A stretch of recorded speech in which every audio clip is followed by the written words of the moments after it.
Namu Myoho Renge Kyo.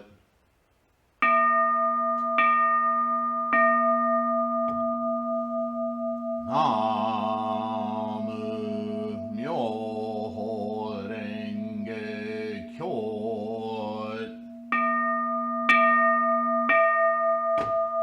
Namu Myoho Renge Kyo.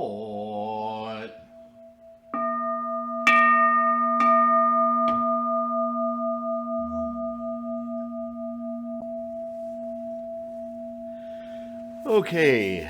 Hi, everyone. How are you today? I hope you're well. Namu Myoho Renge Kyo. Thanks for being here. Special thanks to John. I just got a really amazing donation. Please remember when you send money either through PayPal me /Sifu Sylvain or through Patreon, or however, I've even gotten checks in the mail. So that doesn't happen often, but sometimes from other countries it's easier to do that. PayPal is not quite the same or available everywhere in the world. At any rate, my point is, it's all tax deductible. So remember to save your receipts and give you a little help on your taxes. This is a nonprofit, after all. So if you need any information about that, just email me, tlksylvain@gmail.com. All right, so today I'm going to focus in a bit on the Bodhisattva practice discussed in the Nirvana.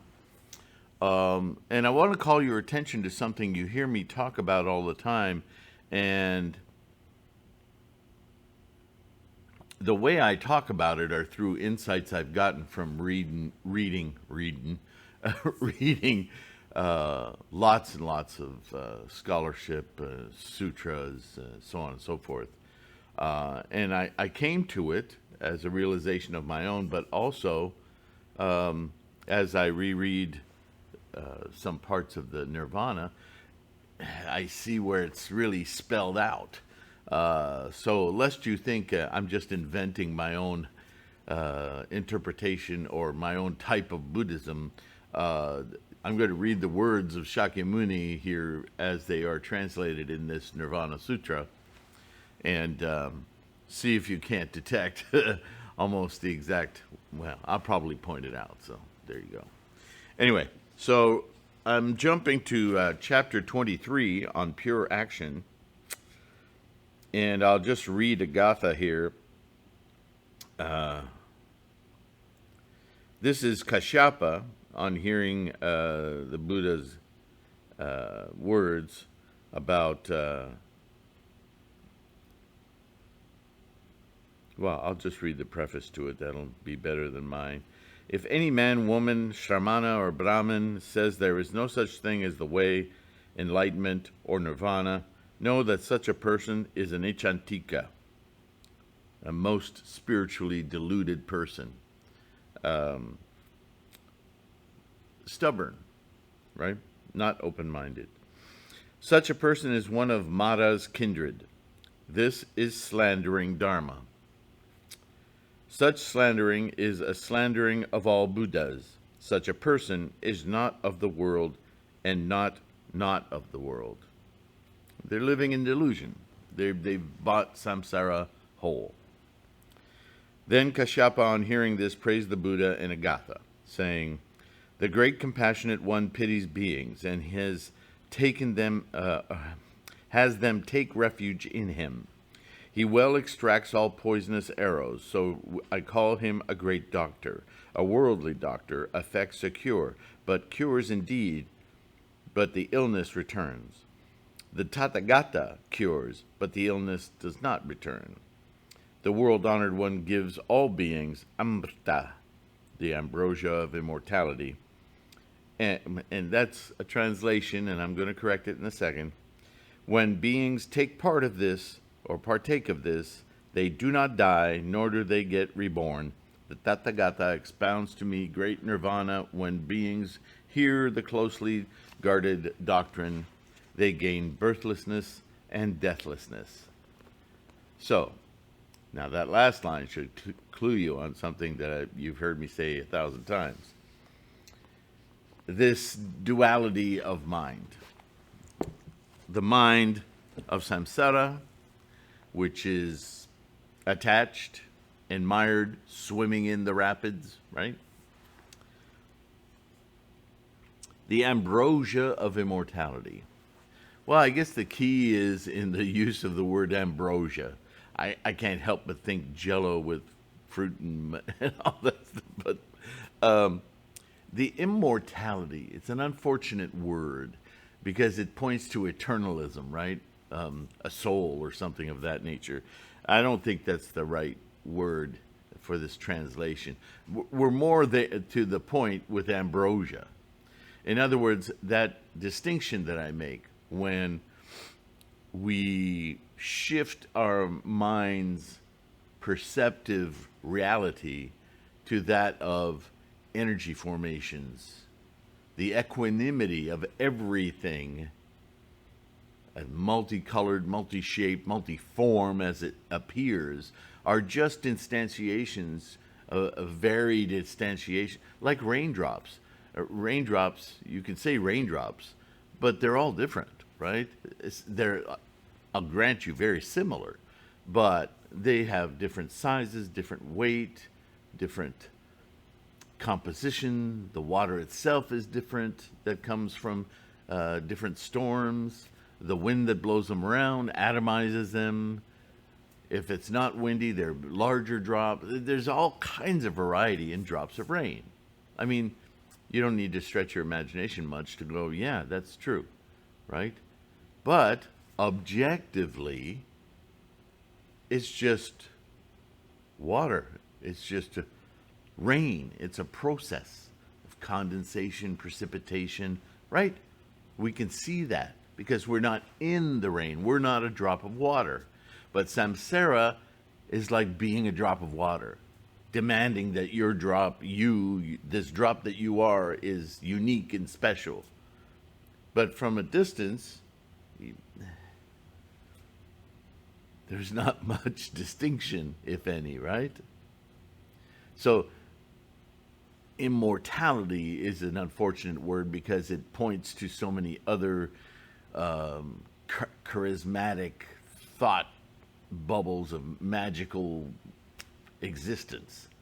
What's meant here is this ambrosia of ungluing ourselves from being in the rapids, right? Hitting the waves and the rocks and the this and that, cold, flipping over, and being on the sidelines, watching the rapids and appreciating the great force, noise, and the strengths and the hazards, and seeing them all at a safe distance, but appreciating nonetheless what is going on there. The immortality is a reference to non-birth death cycle. Point. Birth, death, birth, death, birth, death, birth, death. That immortality is pointing to that removal from birth, death, birth, death, birth, death, and looking at it like every birth and death is a drop of rain, and seeing the rain rather than each birth, death, birth, death, birth, death. Stand in a parking lot when it's raining and witness each drop hitting the ground. Birth, death, birth, death, birth, death, birth, death, right? Remove yourself from that and look at it. It's very equanimous. Everything is doing the same thing. There are variations, but they're variations of the same thing, right? You can play the note A on how many instruments and non-instruments. You can find a wine glass and fill it with just enough water to resonate an A. They're all the same note, but in different form. So that's what that means. Anyway, go a little further, and this is a long discourse from Shakyamuni here.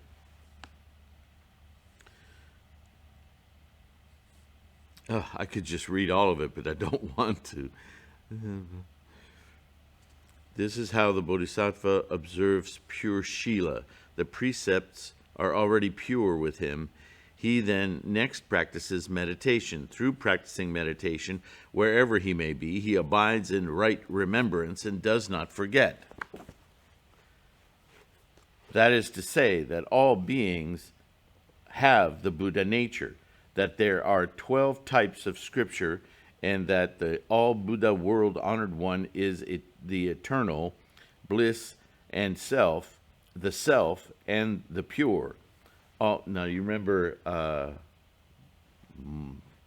maybe 2 months ago, maybe longer. I think it was in the Gosho, the Nichiren Gosho playlist. Well, it's not in the playlist, I don't think.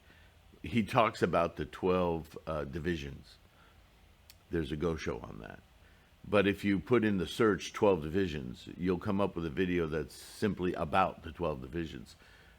I don't think it's a two-part, but at any rate, you can find it. That's the reference here to the 12 types of scripture. All bodhisattvas abide in the Vayapulya, Great Nirvana Sutra, and see the Buddha nature. They rightly remember all of this and do not forget. And if you want a drill down on that, go to, it's referencing the Lotus Sutra here. Through the rewards of, what was the chapter title? The rewards of the preacher? That's translated differently depending on the translation. Through practicing dhyanas, meditations, they gain 11 shunyatas, emptiness. This is the practicing of the pure meditation of the Bodhisattva. Achieving Shila and meditation, they next practice pure wisdom, which, as you know from Nichiren and from the Lotus Sutra, is Myoho Renge-kyo. By practicing wisdom, they first see the self in the body and the body in the self. There are no such clingings as this body, this self, no body, and no self. It's very important to hear that. It's not just that they don't cling to this self, but they also don't cling to no self. See, now early practitioners would take issue with that because that was their whole basis of practicing Buddhism. The Shravakas and the Pratyeka Buddhas working toward Arhanship or Ahatship. That's what they were pursuing. This is practicing the pure wisdom of the Bodhisattva, not doing that. By practicing wisdom, the Shila, which he observes, is steadfast and does not move. O good man, it is like Sumeru, the mountain, which does not shake in spite of the winds from the four quarters. The same is the case with the Bodhisattva Mahasattva. He does not shake in spite of four inversions. O good man, the Shila, which the enlightenment, the Buddha wisdom, which the Bodhisattva knows, sees, and realizes, and upholds at that time, does not shake. That is why we say that the Bodhisattva knows, sees, and realizes is not of the world, not of samsara. The Bodhisattva has no repentance in his mind when he sees that the Shila he upholds is steadfast. There's nothing to regret. There's no anxiety. There's no stress. He's released himself from that. As there is no regret, there is joy in his mind. Because where does your mind go if you have nothing to be upset about or scared about or anxious about? Now think about that. I remember, I'll share a little anecdote with you. I remember having a discussion with a gal who was quite well off, no worries of money, And we were talking about what happens to like children of wealthy families. A lot of them, not all of them, but a lot of them struggle deeply with meaning, trying to find their place in life. They'll end up drug addicts or taking their own lives with drugs or without. They kind of lose their minds. Interesting, lose their minds. It's deeply unfortunate that somebody didn't alert them to the Lotus Sutra. But they're trying to find value with all this time they have on their hands, because they don't have to worry about money. You want to talk about stress and anxiety? Just think deeply about how many minutes during the day do you not think about money. Let's go to the mall, money. Let's take a drive, gas, expensive, money. What bill do we need to pay today? Let's go get lunch. How much is it going to cost? Can we afford it? Everything we do in life is ruled by stress and anxiety about economy. Even if you're fairly well off, you still are hyper aware of your monthly obligations, right? But just think, if you had the kind of wealth that's so huge that it takes care of itself, that you just never need to think about money, how much time would you suddenly have free of that stress and anxiety?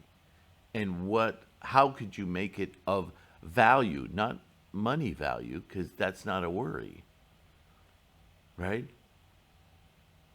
How do I make money is all about making value in your life, but that's not the true value. That's samsaric value.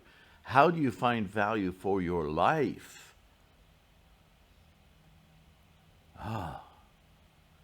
Much more profound question. Namo Myoho Renge Kyo, yeah? So when you detach from all of that stress and anxiety, and you have a purpose by attaining Gohonzon, Buddha mind, you suddenly are overwhelmed with compassion to bring others into that realization. You have a big job, but it's completely based on value, real value, enlightenment value. Wow. That is where the joy comes from. I can share this, and it's like you hear all the time in the sutras, the jewels, the diamond, the this or that, trying to establish some sort of value for this mind. Right? So the regrets, there's no regrets. There is joy in his mind, because the task ahead is all amazing. As he has joy, his mind is happy. As he is happy, his mind is at peace. It's not struggling with survival. As his mind is at peace, there comes about an immovable samadhi, a state of being that is unshakable, that simply knows the amazement that this life can provide, should you open your mind to it, awaken your Buddha. As the samadhi is immovable, there is true knowing and seeing, truly seeing the rapids, not being in them.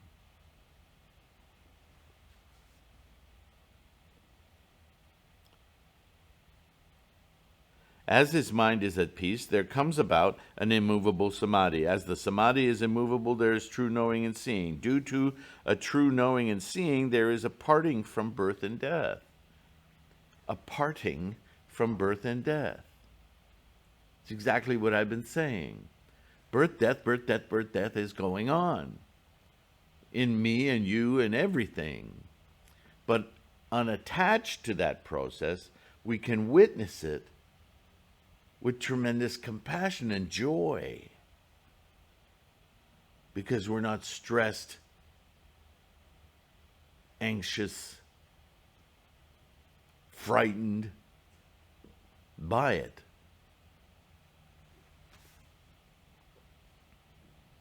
Parting from birth and death, he achieves emancipation. Liberation from birth and death. Liberation from dukkha, the cause of suffering. As a result of emancipation, he clearly sees the Buddha nature.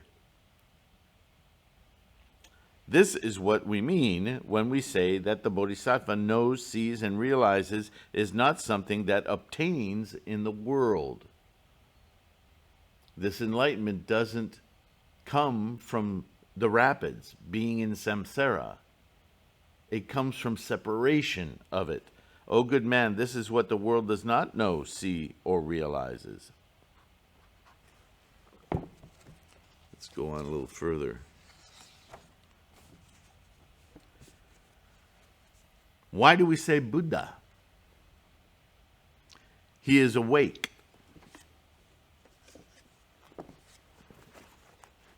Himself awake, he also thoroughly awakens others. This is the Bodhisattva practice. This is the whole point of Shakyamuni's beginning, looking for this answer of living well while unencumbered by anxiety and all the rest of it. We'll just let that go in the background. It's my phone. Oh, good man. For example, if one is aware that there is a robber present, the robber can do nothing. It is the same here. The Bodhisattva Mahasattva is awake to all the innumerable defilements. He sees the attachments. He sees the things that obfuscate Buddhahood, that hold people to thingness, thingifying, samsara. It becomes very visible, right? From that place of observation. Being awake to all defilements, he makes all defilements unable to do anything. They don't affect him. Hence, the Buddha, on account of this awakening, he is birthless, ageless, diseaseless, and deathless. Hence, the Buddha, the released one. This is what we achieve when we chant. We detach. This is what we're trying to do. Single-mindedly meet the Buddha. We have a perfect object to focus our eye consciousness on. Our mouth is spouting Buddhahood, invoking it. Our mind hears it. Our ears hear it. Our body feels it because we don't chant like this.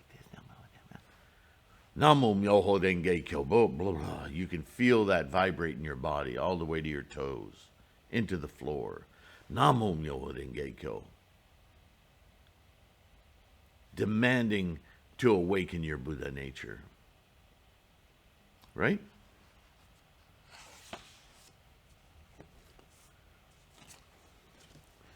The Bodhisattva Mahasattva has no teacher to ask and no place to learn, and yet he attains supreme enlightenment. Because the teacher, and I've said this so many ways, the teacher is ourselves. And through study, we teach ourselves.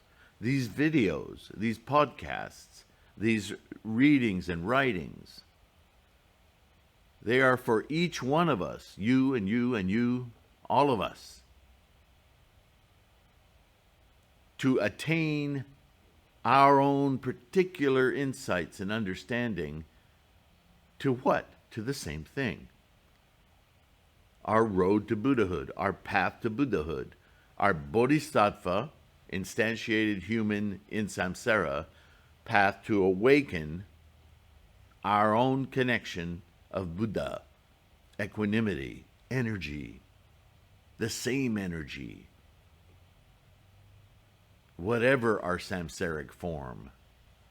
It's only relevant because it provides the opportunity for awakening. Otherwise, it's like any of you ever make a terrarium? I'm showing my age again. It was a wonderful thing when we got tired of having fish in our aquariums. We could use the same aquarium and put peat moss in the bottom and rocks and so forth and make little dioramas like bonsai trees, right?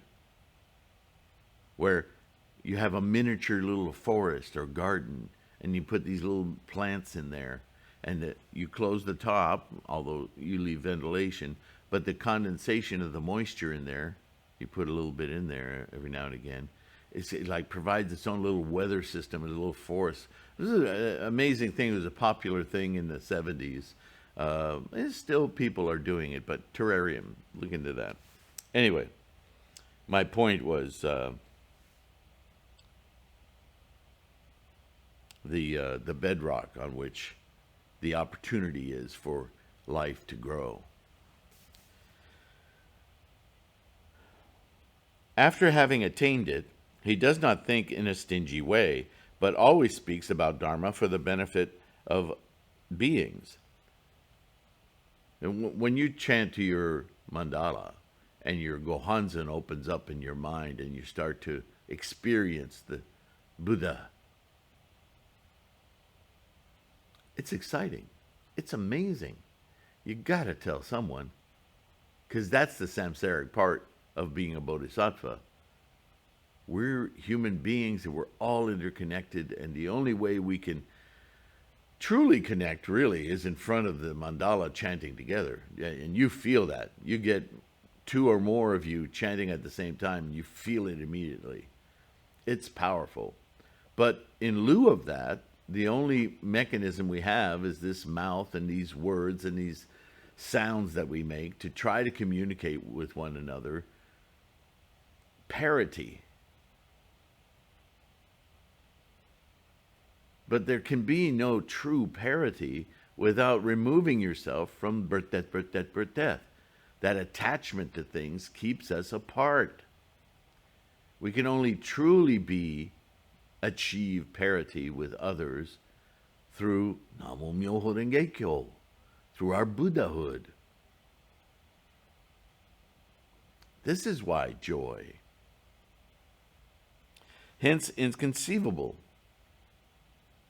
You can't figure it out with words and teachings. You have to experience it. Then you'll know it. O good man, the Bodhisattva Mahasattva is segregated from the body and is not the mouth, nor is he the mouth and is not the body. Okay, what does that mean? He is neither body nor mouth, and yet there is segregation. This is that border between samsara and enlightenment. You are in samsara, but you know from Buddha. You course as a bodhisattva with Buddha mind. We say that he is segregated from the body, but obviously he's in a body. His mind is segregated from the body.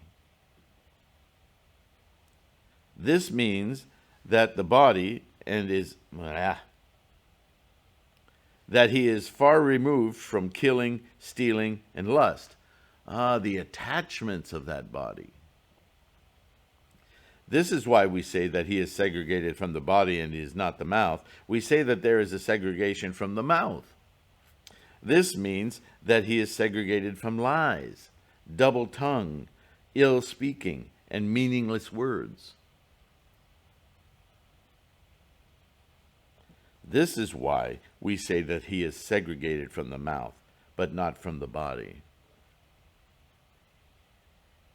Isn't this the flip-flop of awakening while in samsara? Isn't this what he's discussing? We say that he's away from the body and mouth. This means to say that he is remote from greed, jealousy, anger, and distorted views. Oh, good man, this is why we say that he is segregated from both body and mouth. The Bodhisattva Mahasattva is none but the body and action of the one Dharma, and is far away from being a master, and yet is not away from it, hence inconceivable. So, there's lots and lots more, and I invite you to read this sutra, but I want you to remember and keep in mind, the next one is 30, on Bodhisattva Lion's Roar. Please, when you read these other sutras, and certainly of note the Nirvana, keep in mind that we are Lotus Sutra Buddhists. That with Nichiren as our teacher, as our guidance counselor, if you will, we know where to look to find information. We know how to inculcate the meaning of Shakyamuni's teachings, the Dharma, its entirety, for our own minds, to create our own aha moments, our own insights, right? And practice correctly. But remember that you're a Lotus Sutra Buddhist. Because each sutra is written to the zeal of Shakyamuni's teachings to a particular audience. Never forget that. Only the Lotus Sutra is the Buddha saying, this is how I did it. This is how I achieved it. Therein lies your path to instant Buddhahood.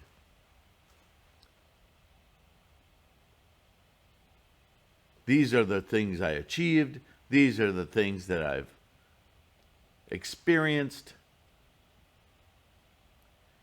And I'm sharing them with you objectively and subjectively for your utilization to attain exactly what I attained. This enlightenment. All other sutras are, okay, this is what you need to understand. Okay, this is what you need to understand. All of this will lead you there. Teaching to others is different than teaching this is what I have done, which is also a teaching to others, but it's from a perspective of self-dissemination, if you will. This is the path for which I achieved, you can achieve, all people can achieve. But everyone has different understandings, different levels, different paths, right? So there's a lot of teaching, years and years of teachings and sermons addressing from the point of view of the people's capacity that he was speaking to, whereas the Lotus Sutra is about the Buddha capacity, his own capacity. So when we read these others, even the Nirvana, which came afterward, we have to remember he's responding to people's questions that they're throwing at him, and there are direct references in the Nirvana. Just keep doing what I taught you in the Lotus Sutra. But he doesn't say that to everyone, because everyone, even at that point, isn't ready to get it. However, they each, one by one, get converted. So Shakyamuni still, on his deathbed, is guiding people to their relationship with Buddha, their awakening. And that's the Nirvana Sutra. All right, where are we time-wise? I think we covered enough ground today. Thank you for being here. Immense appreciation. Namo Myoho Renge Kyo. Keep your practice strong. Stay healthy. Be kind to yourself. It's hard work, this life. It's hard work resonating above the stress and anxieties and pains and fears of this life.